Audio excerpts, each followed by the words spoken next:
The Gospel according to Mark. It's one of the first accounts of the life of Jesus, and our earliest historical traditions link this book to a Christian scribe named Mark, or John Mark. He was a co-worker with Paul and a close partner with Peter.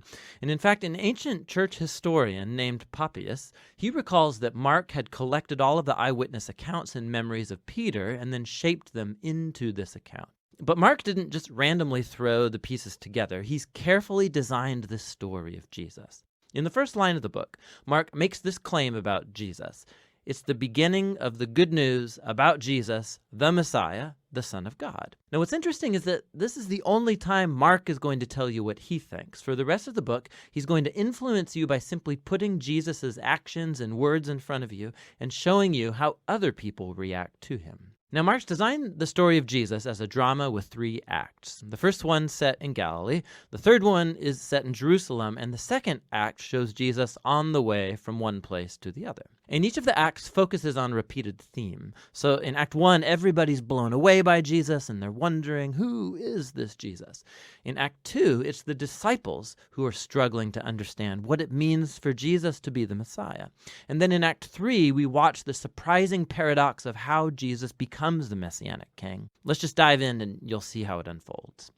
After the opening line, Mark begins with a quotation from the ancient prophets Isaiah and Malachi, who said that God would send a messenger to Israel to prepare them for when God would show up himself to rescue his people and become their king. And Mark introduces John the Baptist as that messenger, and then right when you expect God to show up personally, Mark introduces Jesus. And as he comes onto the scene, the heavens open, God's Spirit descends on Jesus, and God says, "You are my beloved Son." After this, Mark places in front of us a summary of Jesus' core message. He went about Galilee announcing the good news that God's kingdom has come near.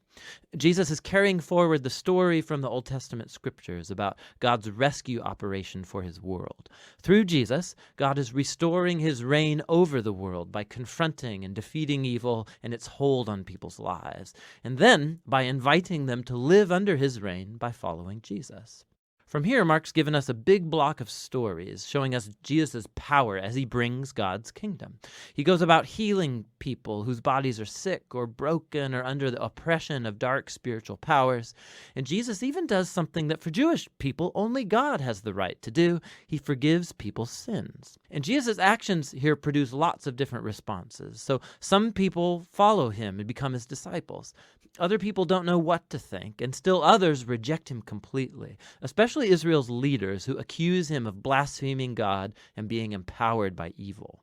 But Jesus isn't surprised by these responses. In fact, he draws attention to it. In chapter 4, Mark has collected many of Jesus' parables about the hidden, mysterious nature of God's kingdom. And Jesus says that his message is like seed falling on different types of soil. Some are receptive, some are not. Or it's like a mustard seed that's very tiny. It seems insignificant, but then it grows huge and surprises everyone. Jesus' point is that he really is the Messiah, bringing God's kingdom, but it doesn't look like what anybody expected.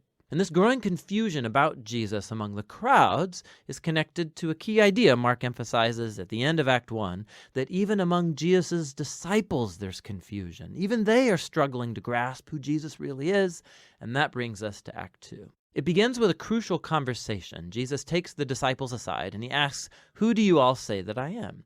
And Peter speaks up saying, "You're the Messiah." But it becomes clear that for Peter, this means that Jesus is a victorious military king from the line of David who will rescue Israel from the Romans. But for Jesus to be the Messiah means that he's the suffering servant king of Isaiah 53, who will bring God's rule by giving up his life in Jerusalem. And the disciples, they don't get it.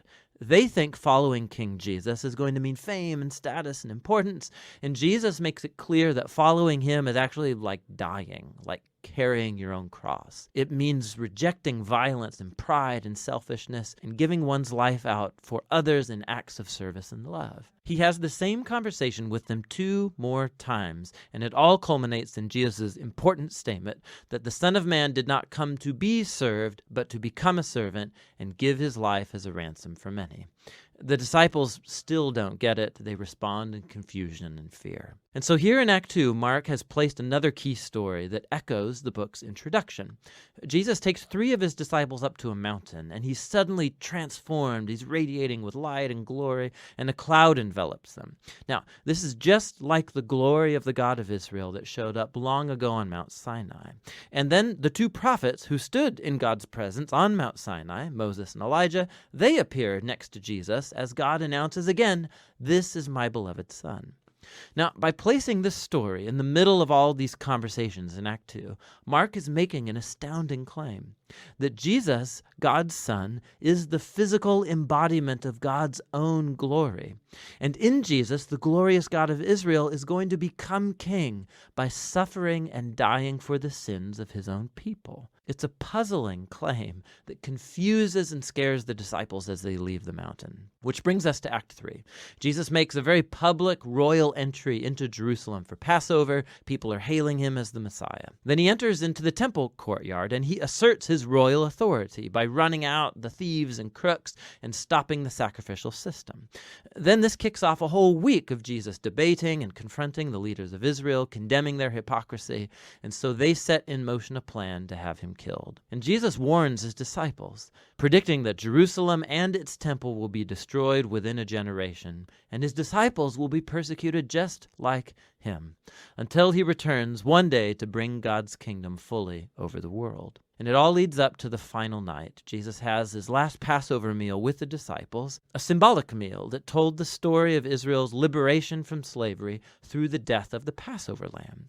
And Jesus takes these symbols and he gives them new meaning. They point to the liberation from sin and death that will happen through the death of the suffering servant Messiah. From here, the story rushes forward to Jesus' arrest, his trial before Israel's priests and the Roman governor Pilate, all resulting in Jesus' crucifixion. And it culminates in a key scene that matches the important scenes from Acts 1 and 2, except this time it's darkness that descends, not a cloud. And instead of the divine voice from heaven, it's Jesus' voice crying out before he dies. And then most surprising is that it's a Roman soldier who sees Jesus die, who grasps and then announces who Jesus is. This man was the Son of God. He's the first person in the story to recognize the story's shocking claim about Jesus' identity, that it's the crucified Son of God who's the Messiah, Jesus of Nazareth, who died for his friends and for his enemies. After this, Jesus' body is placed in a tomb, and on the first day of the new week, 2 women from his disciples come to the tomb, and they discover that the tomb is empty, the stone's rolled away, and an angelic man informs them that Jesus isn't here, that he's risen from the dead. And so he orders them to go and tell this good news to the other disciples, that Jesus is alive, that he'll meet them back up in Galilee. And the women, they're freaked out. Mark says that they fled from the tomb in terror, telling no one, for they were afraid. And that's how the book ends, with Jesus' disciples showing the same kind of fear and confusion that concluded Acts 2 and 1. Now, if you look in your Bible, you'll see that the Gospel of Mark has more to its ending, where Jesus appears, he speaks to his disciples, but there's also a note there telling you that that ending is not part of the original book, that it's only found in later, less reliable manuscripts. Now, it's possible that the original ending got lost, or that Mark actually never finished writing his account, but it's more likely that this abrupt ending is intentional to make a point. The entire story has focused on the shocking claim that puzzled Jesus' disciples from beginning to end, that it's the suffering, crucified, and risen Jesus who's the Messiah, the Son of God. That God's love and upside-down kingdom were revealed as Jesus died for the sins of the world. And so this story ends without closure, and it forces you, the reader, to grapple with this very strange and scandalous claim about Jesus. And are you going to run away like the disciples? Or are you going to recognize Jesus as your king and go and tell the good news? And only you can answer that question. And that's what the Gospel of Mark is all about.